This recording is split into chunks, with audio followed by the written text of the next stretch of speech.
Ka edhe disa momente të rrëfimit tënd që janë vërtet shumë të rënda.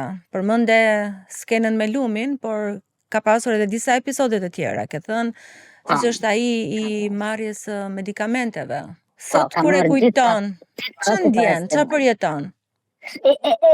Mendoj si një dëpsi timen, sepse unë nuk isha që thot, nuk isha që mundësi të siguroja fëmijëve diçka që unë të largoja nga ai. Ishte dëpsia imja. Dhe kjo nuk duhet të ndodhte. Nuk duhet të ndodhte, sepse fëmijët nuk të harrojnë, se fëmijët ishin afër meje. Po. Dhe në atë momente që kisha fëmijët afër, dhe unë po bëja atë skandal, mund të them skandal, diçka që nuk është e falur ajo, nuk duhet ta bësh. Fëmijët ishin aty të Po pan, ishte fundi. të pan, të pan kur ti i more me ilaçet? Me pan dhe pan sakrificën e personit që ishte afër meje që më nxori. Edhe që më nxori, futi disha dhe më nxori dhe unë kam ra pa ndjenja, derisi kanë arritur dhe më kanë çuar në urgjencë dhe më kanë pastru stomakun dhe pastaj kam marrë mjet. E kujton ndjesin çfarë të bënte të bësh e kaq e dobët ndaj jetës? Po, e kuptoj ndjesin sepse unë të thash, unë nuk arrija të siguroja ushqimin e fëmijëve. Dhe kjo ishte më e dhimbshmja që mund të ndodhte, kur ti nuk siguron ushqim për fëmijët e tu. Dhe ti kur bjen aq poshtë, është fundi. Kam prekur fundin, por sot jam shumë mirë. Jam shumë mirë me jetën e fëmijëve, me çka kam arritur këtu, jam shumë lart. Dhe i kam bërë të gjitha vetë. Pra, sot ti ja ke dalë me forcat e tua dhe më pas me rritjen e fëmijëve të kesh një jetë të stabilizuar, të sigurt, ekonomi të mirë, fëmijët janë sistemuar, po ti përbrenda ndihesh bosh, ti përbrenda nuk ke lumturi. Thuaj që fëmijët janë lumturia jote, por jetën tënde dhe veten tënde e ke lënë mënjan. Jeta ime nuk ka funksionuar asnjëherë.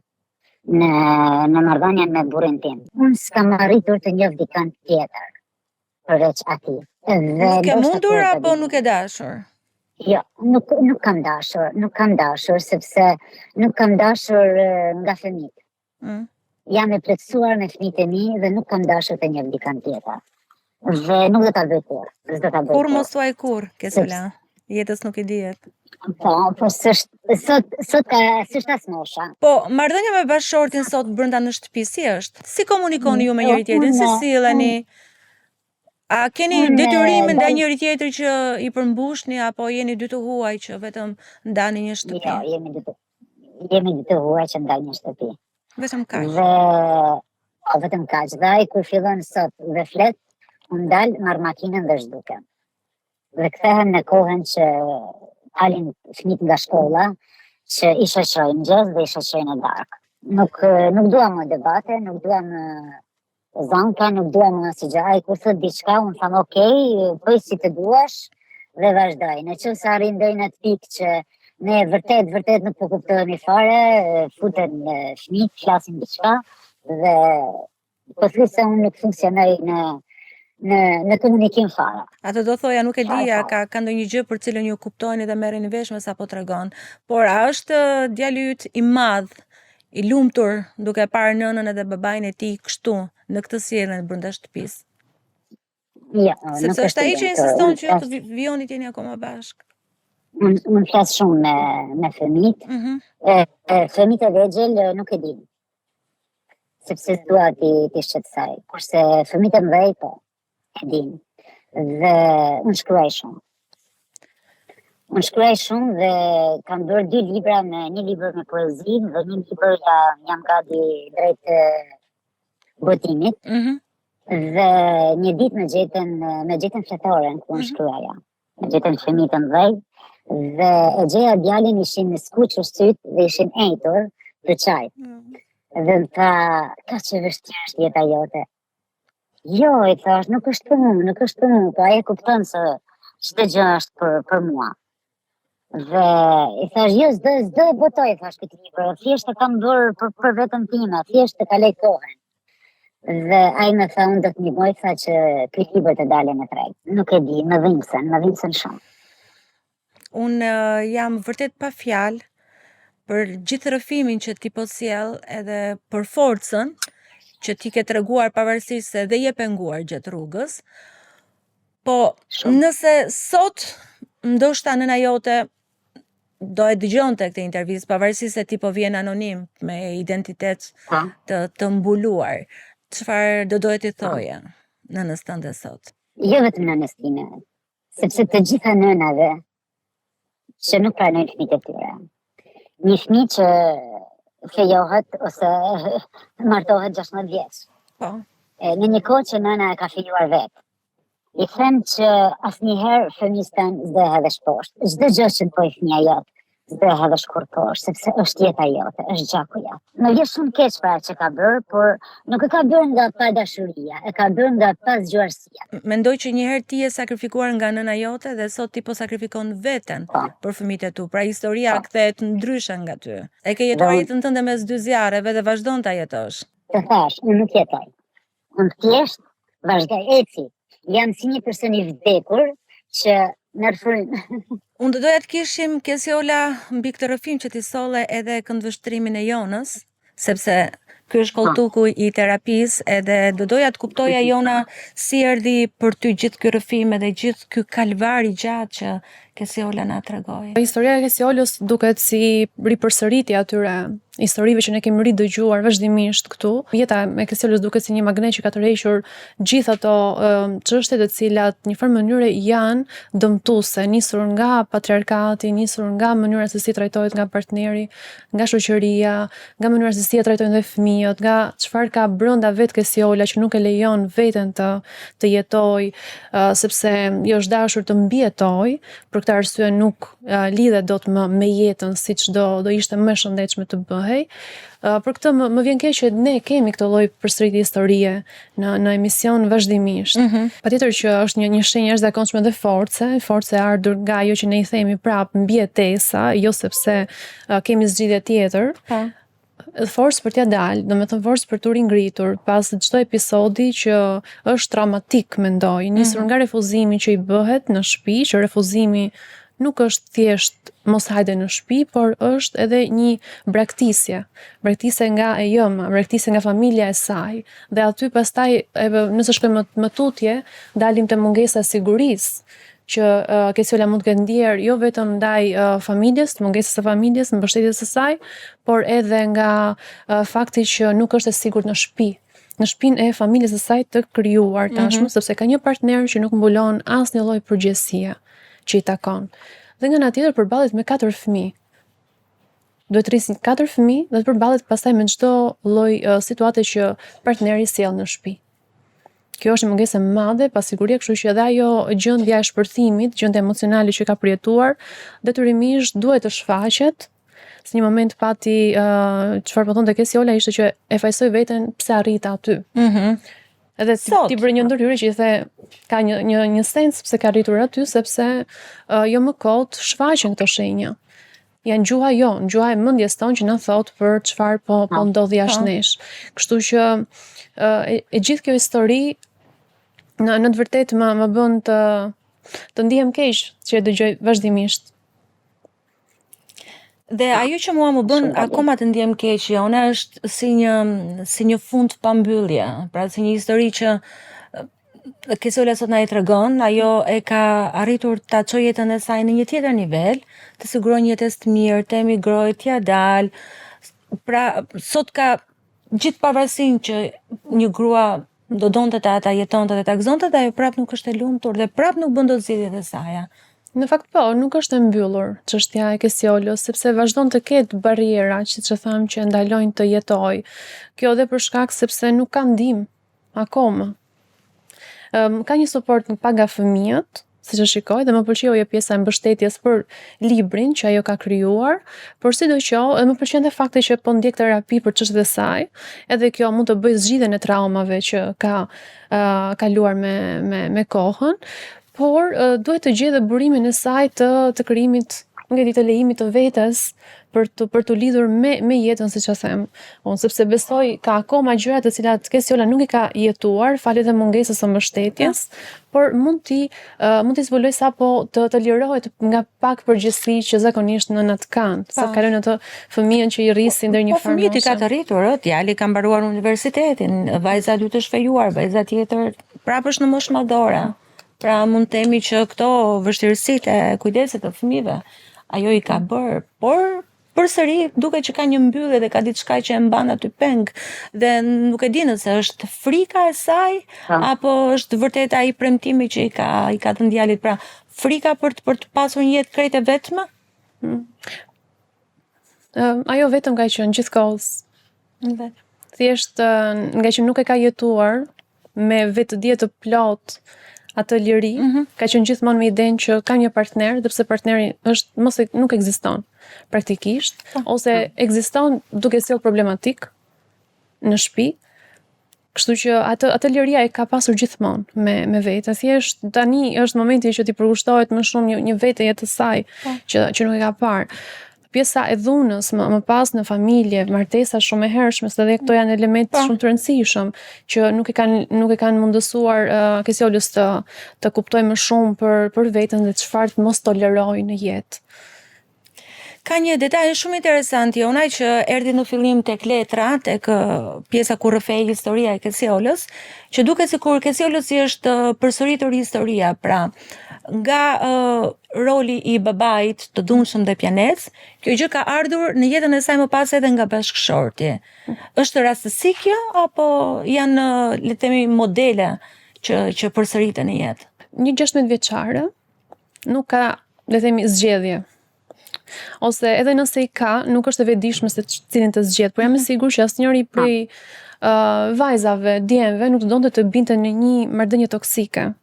Kështu që nuk është le themi diçka që personi e zgjedh me vetdije të futet në një marrëdhënie. Ato kanë qenë opsionet, ato janë dhënë, janë imponuar ose është detyruar të marrë. Kemi gjithmonë edhe fjalën e nënës, që e kemi dëgjuar nga familjet e të përsëritur, siç e the edhe ti dhe në histori të tjera. Duro sepse burri ka të drejtë, pra duroje dorën e tij. Kjo e përforcon më shumë. Duroje sjelljen e tij. Përforcon më shumë ndjesinë që ai duhet ta pranojë dhe durojë, sepse ka një miratim nga një autoritet më i lartë që është një prind. Dhe të mendosh që vjen nga një nën që e ka përjetuar në lëkurën e vet. Gjithë këtë dhimbje që ka pasur një bashkëshort të dhunshëm, Kjo nuk falet. Një bashkëshort të devotshëm, një bashkëshort pjanec. Po Kesiola? Kjo është e pafalshme, kjo nuk falet. Kur e vuan ti, nuk falet të fëmijët. Po pse mendon që nëna jote atë që duroj në lëkurën e saj, të lejoj edhe ty ta durosh më pas në jetë?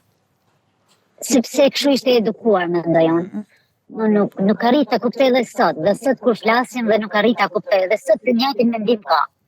Një kuptoj. Ja, t'ju bëre dikushi sepse ke duruar. Jo, ne nuk do bëhemi dikushi se durojmë. Ne jemi të forta vetë dhe ne ecim me forcat tona dhe pse të rrim me dikën që s'ja vlen. Nuk duhet. Ose të humbësh familjen. Mentaliteti ka që fort është ky mentalitet Jona që mbyt edhe ndjenjat e amësisë. Ka që fort është ky mentalitet. Ne zakonisht e fshihemi mbas ose paktën justifikojmë gjeneratat e prindërve të caktuar duke thënë që kanë pasur mungesë dije. Për këtë arsye ata i kanë bërë këto. Siç e dëgjojmë shumë, unë nuk e dija, kaq dija të bëja. Mungesë dije po ndjenjat. Ndjenjat e mësisë mbulohen nga ndjenjat, dëmshuria për fëmijën që vuan, që po keq trajtohet, që s'ka. Ne prandaj themi që futemi në modalitet, quhet modalitet mbijetese dhe ti operon automatikisht. Për këtë arsye, ata nuk bien dot në ndjenjë amësie, në ndjenja ndjeshmërie, empatie, sepse askush nuk është treguar me ta empatik dhe ndjeshëm. Kështu që një nën që është dhunuar vazhdimisht, ka vetëm frikën të jetoj për veten, të jetoj për fëmijët, atëherë ajo nuk percepton dot më shumë se aq. Dhe detyrimisht ne sot mund ta gjykojmë ftohtë, themi që ka pas mungesë dije, pse nuk e ka menduar shumë për fëmijët e saj, por do të kuptojmë që edhe ajo është rritur në një formë ekstreme të frikës. Për këtë arsye nuk ka mundur. Por nuk është gjithmonë justifikim. Dhe ne nuk do të Patjetër. fshihemi pas kësaj, ne vazhdimisht themi që ndjenjat e amësisë janë më të forta se çdo gjë tjetër, por kur truri jon vendos të na mbrojë, duke vendosur frikën të parën, zhbën çdo gjë tjetër. Patjetër, dhe ne e zhvillojmë sot këtë histori për të kuptuar, pavarësisht se të shkuarën nuk e ndryshojmë dot, por çfarë mund të ndryshoj sot për Kesiolën, dhe kur ti ju drejtove më herët dhe i the që ajo duhet të ketë kontakt me jetën e saj, çfarë konkretisht do t'i duhet Kesiolës të bëjë për të rënë në kontakt me këtë anë të jetës edhe për të ndryshuar rrjedhën e asaj çfarë do të vinë në të ardhmen? Pikërisht me atë lirinë që ne folëm, që lirina ajo e ka të brendshme, ekziston brenda saj dhe ajo e ka çdo ditë, thjesht nuk po jeton maksimalisht sepse burgu tjetër që po krijohet te Kesiola është fëmia që nuk e dëshiron ndarjen nga jati. Pra ne nuk po nxisim ndarjen, por nëse për të është më mirë të jetoj vetëm vitet që pasojnë, sepse nuk ka jetuar dhe nuk mendoj se jeton akoma e lirë. Po e tha ajo, Edhe nuk nëse jetoj, unë jam e dhuna. vdekur që ecë, tha. Pikërisht. Jam e vdekur që ecë. Kështu që në liri do thotë që një ditë që është për të punon, kohën e lirë e kalon si të doj, nuk ri në shtëpi apo në divan e ulur me frikën se do të ndodh diçka, minut pas minuti, sepse edhe ajo do të kthehet në modalitetin e mbijetesës, pra në të funksion të frikës ekstreme. Dhe do të operoj përmes saj, dhe trupi i saj e tregon.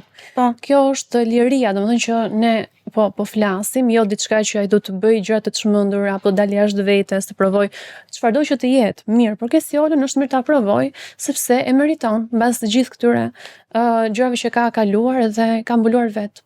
Kesiola, ti çfarë mendon për veten? Mendon që e meriton një jetë më të mirë edhe t'i japësh vetes më shumë liri, më shumë mundësi për ta gëzuar? E meritoj, në vërtet e meritoj, sepse s'kam jetuar asnjëherë. Jo që nuk e dua jetën, unë jetën e dua shumë. Por më shumë mendoj jetën e fëmijëve se sa jetën time. E lumturia ime është vetëm kur marr avionin dhe kthehem në Shqipëri.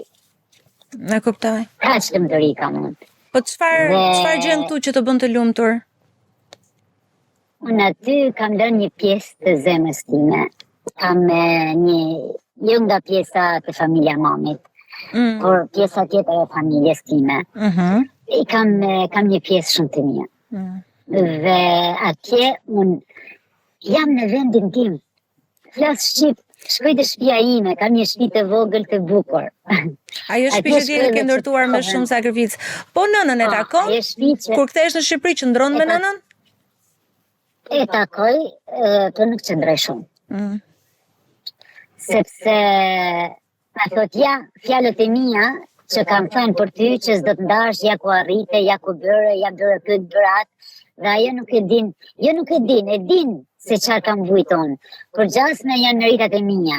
Jo, ato s'janë meritat e saj, ja. Këto janë meritat e mia. Tërësira me frikson, sepse kur bie nata unë frikson shumë. Po pse? Nuk e di, e kam E ke edhe sot e kësaj dite? E kam dhe sot e kësaj dite. Kur bie nata unë friksohem. Dhe dua dritat mbezur. Po nëse janë dritat e fikura, çfarë ndodh? Ç'a pritet? Në qoftë se janë dritat e fikura, mua më kap një panik. Dhe nuk di nga të shkoj. Them ku do shkoj unë, me duket bota aq e vogël, sa nuk arrit të gjej një vend që të futem. Kjo se ka ndodhur diçka më përpara në moment errësire apo? Po. Dëshiron ta ndash? Në errësirë unë jam vënuar, në errësirë ka ndodhur shumë gjëra në jetën time lidhje me burrin tim. Dhe kjo më ka lënë një traumë. Të shkërcënuar jeta gjatë errësirës, pra dhuna ushtruar. Po. Kuptoj. Flia me pistolet poshtë kokës. Trauma duket që është akoma e pashëruar, ë? Trauma jo detyrimisht zgjidhet vetëm sepse dikush avancon me jetën, lirohet pak nga presioni i dhunës më përparshme, kërcënimeve, vazhdon të jetë dhe nëse është plotësisht i sigurt, i ndarë, ne dim tashmë që Kesiola akoma jeton me dhunusin e saj, dhe kjo e bën akoma më prezente, më vivide, siç themi, ose më jetë pjesa e dhunës që ajo ka përjetuar dhe përjeton. Po çfarë mund të ndodh me të ardhmen është që nëse nuk trajtohet pa detyrimisht, jo gjithmonë ndodh, por mund të ndodh që vijon efekti i frikës së shtuar, çdo element që ka ndodhur më përpara dhe që ngjan e gjen të përsëritur, pra errësira më përpara, tashmë kur ka errësirë sërish asaj reaktivizohet edhe një herë frika. Edhe pse vetë kupton që është më e sigurt se çfarë ka qenë më përpara. mund të ndodhë një le themi shfaqje e re e simptomeve të tjera lidhur me pagjumësinë, apo të qëndruarit vetëm, kërkimin e një personi vazhdimisht të jetë prezent me ty, që janë sjellje në fakt të cilat e mbajnë aktive pjesën e traumës. Kjo ishte edhe pyetja që unë i bëra edhe më herët Kesiolës, pra është frika e saj për të qëndruar vetëm apo është detyrimi që i bën ambienti, në këtë rast djali, për të qëndruar me tatin e saj? Të ndoshta mos këtu gjejmë edhe një element pse ajo vijon ende të jetë në atë martesë. Janë të bashkëngjitura të gjitha faktorët. Mund të jetë edhe fakti që ajo se si e përjeton frikën së brendshme dhe si është edhe detyruar ta përjetojë së jashtmi nga elementet e jashtme, në këtë rast djali dhe partneri. Kesiola, për ta mbyllur bashkë me këtë rrëfim, çfarë të doje ti për veten tënde, tani edhe në vazhdim? Për vetën time, unë pres që të më dalë një pension. Dhe i kam kohë që të dalë një pension, sepse moshën e kam, nuk e kam akoma deri atje. Por thjesht me lëmturon fakti që do vi një ditë dhe do dalë në një pension, ose edhe sikur të rritin kalamajt dhe pak, dhe jeta ime të jetë vetëm, të jetoj vetëm në të thash, në Shqipëri.